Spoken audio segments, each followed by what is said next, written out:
नमस्कार, श्रीमती मोहरी देवी तापड़िया कन्या महाविद्यालय जसवंतगढ़ के इस यूट्यूब चैनल पर मैं प्रवक्ता हनुमान मल शर्मा आप सभी का हार्दिक स्वागत और अभिनंदन करता हूं।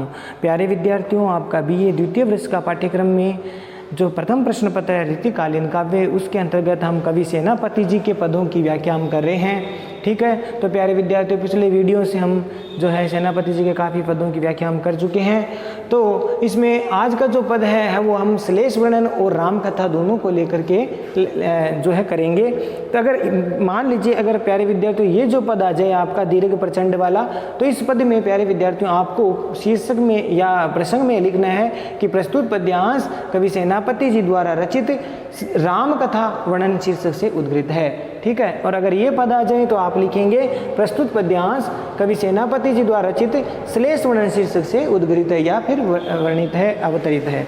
ठीक है, तो ये यहाँ पे जो है अलग अलग दो पद हम आज लेकर के आए हैं। या राम कथा का एक पद यहाँ पर बाकी है, आपका रह गया था।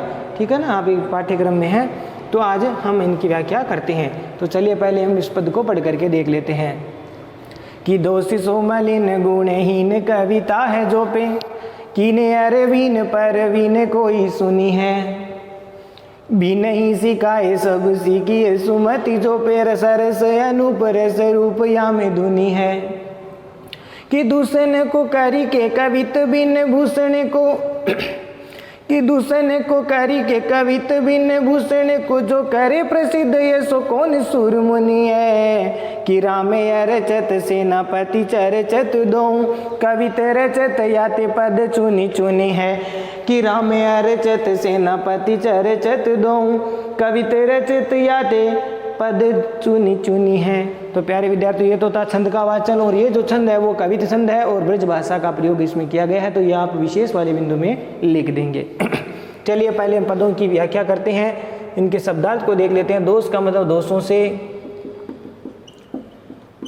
सो मने से, मलिन का अर्थ होता है अस्वच्छ, या फिर यहाँ पर इसको हम कलंकित कह सकते हैं, कलंकित। ठीक है, अस्वच्छ कलंकित हो गया। और गुणहीन का मतलब जो गुणहीन, गुणों से हीन। कविता मैंने कविता जो मेरी कविता है। तोप में मैंने तो भी, और कीने मैंने करता हूँ या किया है। अरबीन का अर्थ होता है जटिल यानी कठिन। परवीण का अर्थ होता है परवीण, परवीण मैंने विद्वान।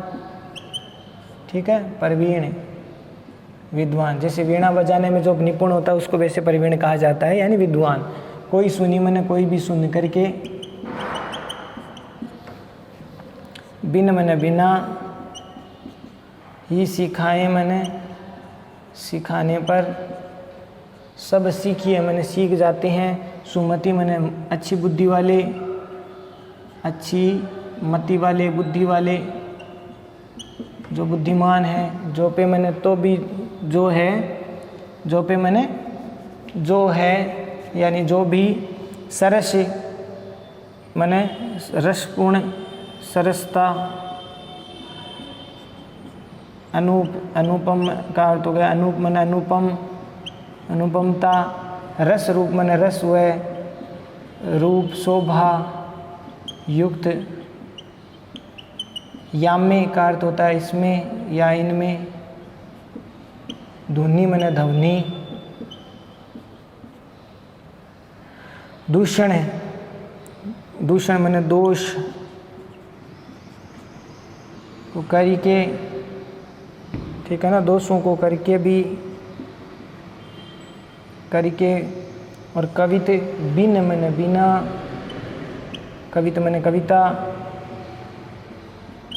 भूषण मैंने आभूषण होता है, भूषण का अर्थ यहाँ पर अलंकार से है, अलंकार बिना। ठीक है, बिन का अर्थ बिना हो गया, अलंकार बिना। और जो करे प्रसिद्ध, जो प्रसिद्ध ऐसा कौन सा हुआ है, जो करे प्रसिद्ध मैंने जिसने प्रसिद्धि प्राप्त की है।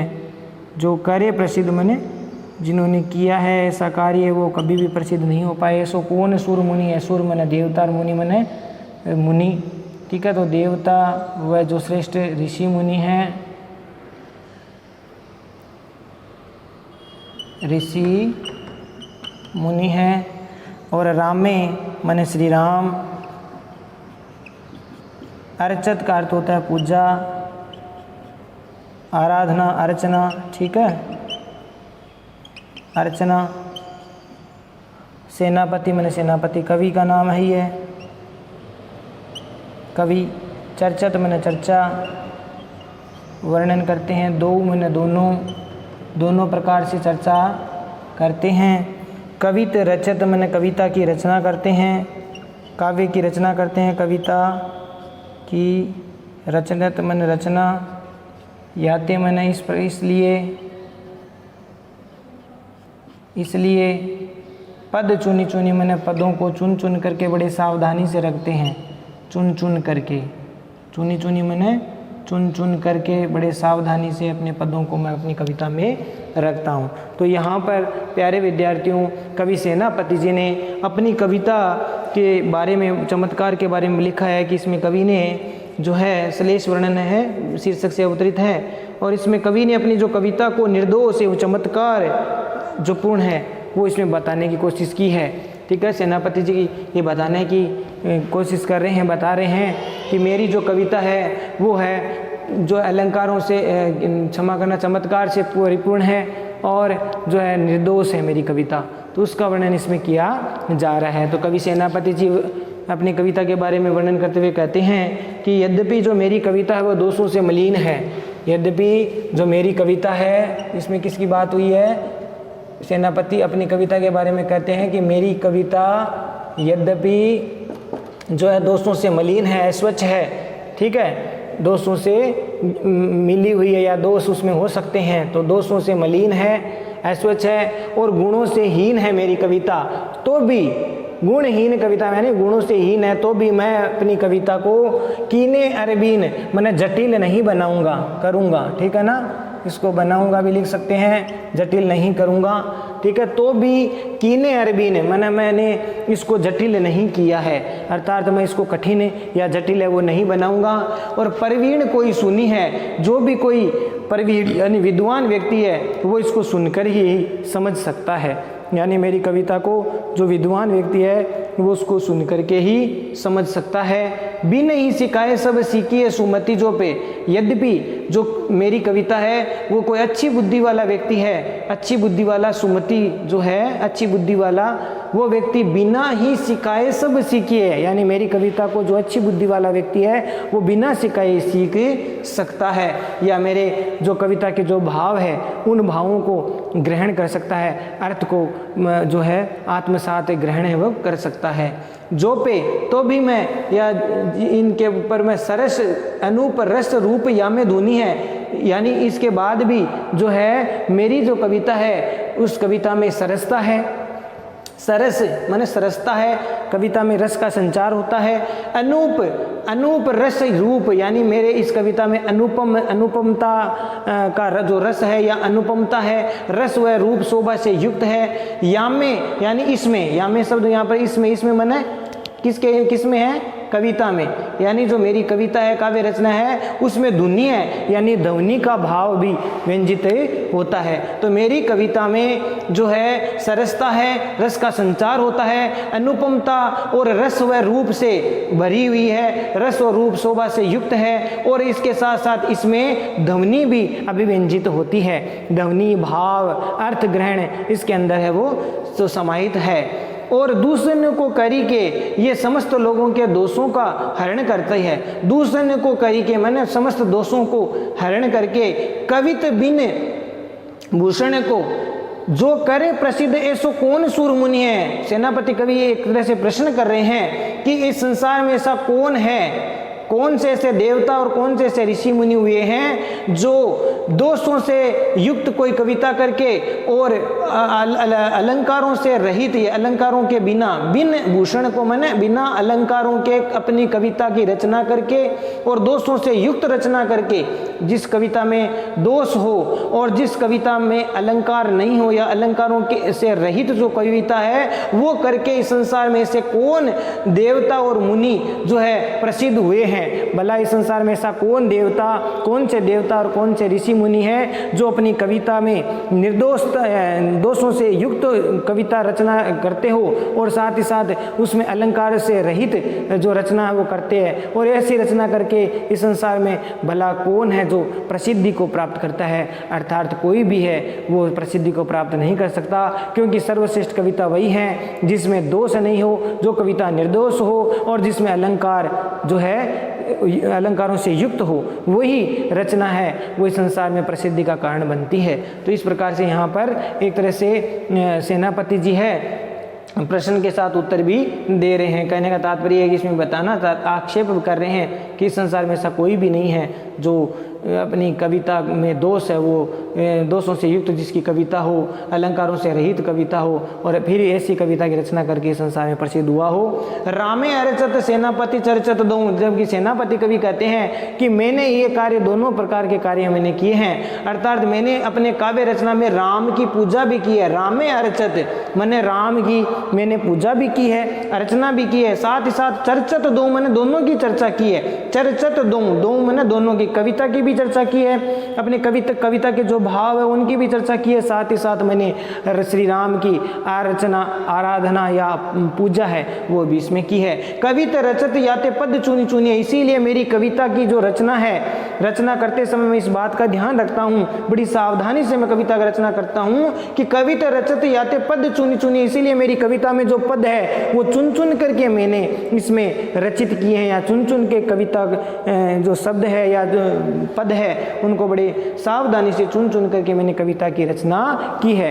कहने का तात्पर्य है सेनापति कवि है ये बताना चाहते हैं कि मेरी जो कविता है उसमें जो कविता या पद है वो मैंने चुन चुन करके बड़ी सावधानी के साथ है वो अपने काव्य में लिखे हैं। और इस प्रकार से सावधानी से जो कार्य किया जाता है उस कार्य में भगवान की कृपा भी आवश्यक होती है। तो इसलिए वो साथ साथ में अपनी कविता की रचना भी कर रहे हैं, तो साथ साथ में प्रभु की आराधना यानी श्री राम की अर्चना पूजा भी करते हैं, क्योंकि उनको पता है कि कोई भी काव्य रचना की जा रही है तो उसमें ईश्वर की कृपा जो है जरूरी होती है। बिना ईश्वर की कृपा के कोई भी काव्य रचना है वो श्रेष्ठता को प्राप्त नहीं कर पाती है। तो ऐसा सेनापति कवि मानते हैं। तो प्यारे विद्यार्थियों आपको ये पद समझ में आ गया होगा, ठीक है। तो इस प्रकार से अपनी काव्य रचना में बड़ी चुन चुन करके बड़ी सावधानी के साथ वो रचना कर रहे हैं, इसलिए वो अपनी प्रसिद्धि के लिए बड़ी सावधानी से पदों को चुनते हैं और इसी से ही सफलता मिल सकती है। विशेष वाले पॉइंट में प्यारे विद्यार्थियों आप लिख देना, सेनापति जी ने चमत्कार से युक्त अलंकार प्रियता, चमत्कार युक्त और अलंकार प्रियता का भाव व्यंजित होता है। इससे पता चलता है कि किस प्रकार से सेनापति कवि है वो अलंकारों से युक्त रचना को, चमत्कार से परिपूर्ण रचना को ही जो है श्रेष्ठता का आधार मानते हैं। तो यह आप लिख सकते हैं, ये जो भाव है अलंकार प्रियता, चमत्कार प्रियता उनका मुख्य भाव रहा है। और साथ ही साथ अनुप्रास, विवक्षा, श्लेष, विनोक्ति, आक्षेप अलंकार का प्रयोग इसमें हुआ है। तो अलंकार मैं यहाँ लिख रहा हूँ, अनुप्रास तो है ही है, अनुप्रास के साथ साथ आक्षेप अलंकार भी किया गया है और विनोक्ति अलंकार भी है, और इसके साथ साथ आपके प्यारे विद्यार्थियों इसमें जो है विप्सा श्लेष अलंकार है, ठीक है, विप्सा और श्लेष अलंकार भी है। तो ये अलंकारों की हो गई। और इसमें छंद अगर पूछे तो कवित छंद की अति गति उचित है, नाद सौंदर्य उचित है, ब्रज भाषा का सुंदर प्रयोग किया गया है। तो ये आप विशेष वाले पॉइंट में लिख देंगे। अगला जो पद है वो लेते हैं हमें राम कथा से। तो धीरे गे प्रचंड महापीन बुझ दंड जुगे सुंदर विराजत फनिंद हूते अति है, लोचन विशाल राज दीपति दीपति भाले, मूर्ति उदार को ले जानो रतिपति है, कि चापाई चढ़ाई वे को चले जुवराज राम, सेनापति मत गज राज के सी गति है, बिन कहे दूरी ते बिलोकत ही जानी जाती, 20 दसो दिग पालने को पति है, 20 दसो दिग पालने को पति है। तो प्यारे विद्यार्थियों ये तो था छंद का वाचन, और इस छंद में भी जो है आपका जो भाव है वो है आपका कवित छंद है, ध्यान रखना इसमें भी ठीक है, कविता छंद सेनापति जी का प्रिय छंद हो गया। और इसमें राम कथा का वर्णन किया गया है। राम कथा की यानी श्री राम जी की जो शारीरिक सौंदर्य है उसका वर्णन इसमें किया गया है। तो आप प्रसंग विशेष में ये बात लिख देंगे। अब इसके शब्दार्थों को देखते हैं। दीर्घ, दीर्घ माने लंबी लंबी, ठीक है ना, लंबी और बड़ी बड़ी, लंबी लंबी, ठीक है, दीर्घ। और प्रचंड का अर्थ होता है कठोर, महा माने अत्यधिक, पीन माने मोटे या मजबूत, मोटी या मजबूत, भुजदंड माने भुजाएं, जुग माने दोनों, ठीक है। तो श्री राम जी के सौंदर्य का वर्णन किया जा रहा है इसमें, ठीक है। आगे सुंदर विराजित मैंने अत्यधिक सुंदर विराजित है मैंने शोभित हो रहे हैं, प्रतीत हो रहे हैं, लग रहे हैं। फनिंद का अर्थ होता है शेषनाग, हूंते मैंने उनसे, शेषनाग से भी, और ते मैंने से, अति मैंने अत्यधिक। लोचन विशाल मैंने बड़े बड़े, विशाल का अर्थ होता है बड़े बड़े, और लोचन मैंने नेत्र, आँखें। राजदीप्ति का मतलब होता है राज्योचित, राज्योचित तेज, ठीक है, आभा, ओज। दीप्ति भाल का मतलब चमक, तेज। भाल का मतलब मस्तक या ललाट, ठीक है। और मूर्ति उदार, उनकी मूर्ति कैसी है, उदार, सौम्य, सौम्य मूर्ति है, उदार मूर्ति है। को लजानो, रतिपति है, रति का पति, रति का पति कौन हो गया, कामदेव, जो सबसे सुंदर देवता माने जाते हैं, प्रेम के देवता कामदेव जो रतिपति है। लजानो मैंने लज्जित करते हैं। चापही चढ़ाई मैंने, चापही मैंने धनुष, और धनुष यहाँ पर सीता स्वयंवर का वर्णन किया जा रहा है, तो शिव का धनुष है, ठीक है, शिव धनुष से जो है। चढ़ाई वो मैंने चढ़ाते हैं, क्या चढ़ाते हैं, प्रत्यंचा, ठीक है, चढ़ाते हैं, प्रत्यंचा को चढ़ाते हैं। को चलो मैंने चलते हैं, चलते समय, ठीक है। युवराज मैंने युवराज, राम मैंने श्री राम, युवराज श्री राम। सेनापति मैंने सेनापति, कवि का नाम है ये। मत गजराज का मतलब श्रेष्ठ, गजराज का मतलब श्रेष्ठ हाथी, और मत मैंने मदमस्त। कैसी गति है मैंने, सेनापति मत कैसी गति है, यानी उसके समान गति है उनकी, गति चाल, ठीक है। बिन कहे मैंने बिना कहे, बिना कहे या बिना बतलाए ही, बिना बतलाए। दूरी ते मैंने दूर से ही, दूर से ही।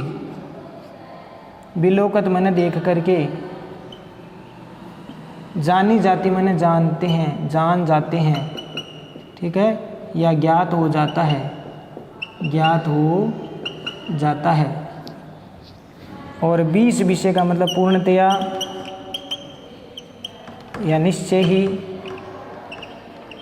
ठीक है। दसों मैंने दसों दिशाओं के, 10 दिशाओं के दिक्पाल,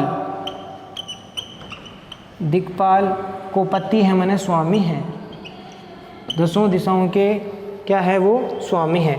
तो अब यहाँ पर प्यारे विद्यार्थियों श्री राम जी की बारे में चर्चा की जा रही है कि किस प्रकार से श्री राम जी है, उनका शारीरिक सौंदर्य है, ठीक है प्यारे विद्यार्थियों, किस प्रकार से श्री राम जी का शारीरिक सौंदर्य इसमें वर्णित किया गया है, ठीक है।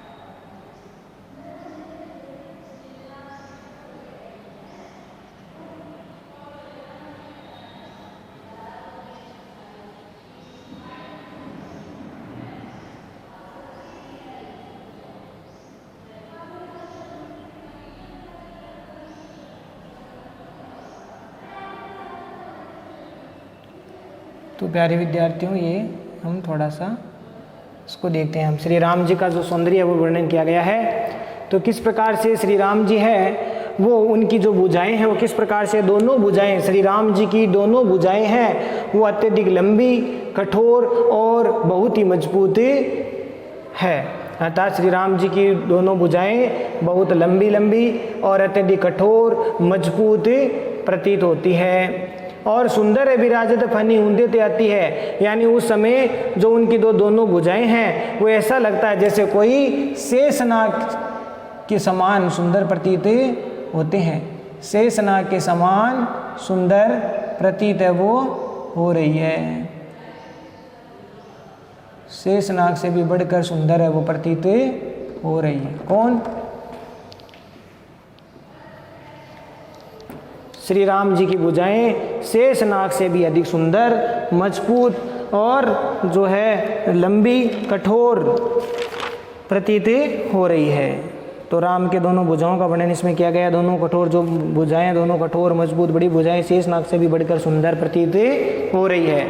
और लोचन विशाल, श्री कृष्ण क्षमा करना, श्री राम जी के नेत्र है वो अत्यधिक बड़े बड़े बड़े विशाल नेत्र है, यानी विशाल नेत्र है वो सुंदरता का प्रतीक है। तो श्री राम जी के नेत्र बड़े बड़े हैं, विशाल नेत्र हैं। और राज दीप्ति दीप्ति भाल, और उनके मस्तक पर, उनके ललाट पर जो है राज्योचित तेज या आभा जो है उनके मस्तक पर दिखाई दे रही है। राज दीप्ति दीप्ति भाल, यानी उनका मस्तक पर उनका चमक को देख करके ऐसा लगता है जैसे ये राज परिवार से हैं। इनका संबंध क्या है? राज परिवार से। इस प्रकार से लगता है, यानी कहने का तात्पर्य है कि उनके मस्तक या ललाट पर राज्योचित जो तेज या आभा है वो ओज है वो चमक रहा है। मूर्ति उदार को लजाने रतिपति है। श्री राम जी की जो मूर्ति है वो अत्यधिक सौम्य है, उदार है, और उसी सौम्य मूर्ति को देख करके साक्षात कामदेव भी लज्जित हो जाता है। ठीक है, लज्जानो रतिपति है, लज्जानो मैंने लज्जित हो जाता है, कामदेव रतिपति मैंने कामदेव भी उनकी उदार मूर्ति को देख करके लज्जित हो जाता है। और चापाई चढ़ाई वे को चलियो जुब राजराम, यहाँ पर सीता स्वयंवर की बात की जा रही है। तो प्यारे विद्यार्थियों उस समय जब सीता शिव का जो धनुष है उसको उठाने के लिए, उस पर प्रत्यंचा चढ़ाने के लिए जब श्री राम जी वहाँ से चले तो उस समय कैसा जो सेनापति जी ने वर्णन किया है कि चापाई चढ़ाई को, यानी शिव जी के उस धनुष पर प्रत्यंचा चढ़ाने के लिए जैसे ही श्री राम, युवराज श्री राम वहाँ से चले हैं तो उस समय सेनापति कवि कहते हैं उनकी जो चाल है वो कैसी थी? मदमस्त हाथी के समान उनकी चाल लग रही थी, प्रतीत होती थी। उनकी चाल मदमस्त हाथी के समान, वो उठ करके जैसे ही शिव धनुष के पास में चले हैं तो उस समय उनकी चाल मदमस्त हाथी के समान लग रही है। और बिन कहे दूरी ते बिलोकती जानी जाती, और 20 विषय 10 दिग पालन को पति है। अर्थात बिन कहे, यानी उस समय श्री राम जी को देख करके ऐसा लगता था कि जैसे बिना कहे ही दूर से ही,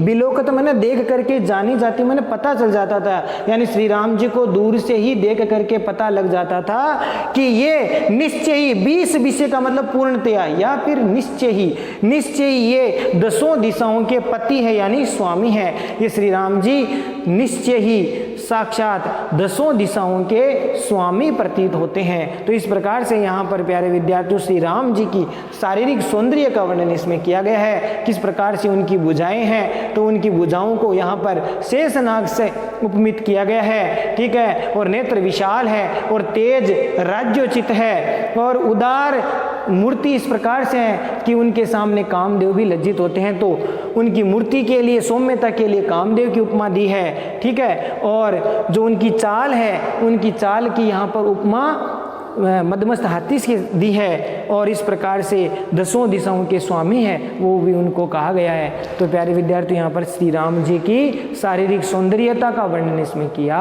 गया है। तो आशा करता हूँ ये पद आपको समझ में आ गया होगा। विशेष वाले बिंदु में आप लिख देना, यहाँ पर सेनापति कवि जी ने सीता स्वयंवर के समय धनुष की जो प्रत्यंचा है उसको चढ़ाने के लिए जैसे ही मंच पर आए हुए राम है, उनके शारीरिक गठन का, उनकी गति का वर्णन इसमें किया गया है। ये सीता स्वयंवर की जो बात है वो यहाँ पर की गई है कि सीता स्वयंवर के समय जैसे श्री राम जी शिव जी के धनुष पर प्रत्यंचा चढ़ाने के लिए गए हैं, तो उस समय की उनकी शारीरिक सौंदर्य का और उनके साथ उनकी गति का वर्णन वो किया गया है। अलंकार की बात करें तो प्यारे विद्यार्थियों इसमें अनुप्रास है, यमक है, उत्प्रेक्षा, उपमा और काव्यलिंग अलंकार है। ठीक है, तो अलंकारों में आप है वो इसमें अनुप्रास लिख देना, और उपमा भी दी है तो शेषनाग से दी है, कई जगह इसमें उपमित किया गया है तो उपमा अलंकार है, उत्प्रेक्षा अलंकार है, काव्यलिंग अलंकार है, तो इस प्रकार से यहाँ पर यमक अलंकार भी है। तो यमक, उपमा, उत्प्रेक्षा, काव्यलिंग अलंकार का प्रयोग वो किया गया है। छंद की बात करें तो छंद है कवित छंद, कवित छंद की अतिगति उचित है। और भाषा की बात करें तो हम लिखेंगे ब्रज भाषा का प्रयोग किया गया है। तो प्यारे विद्यार्थियों ये विशेष वाले बिंदु में यहाँ पे लिख देंगे। आशा करता हूँ ये दोनों पद आपको समझ में आ गए होंगे।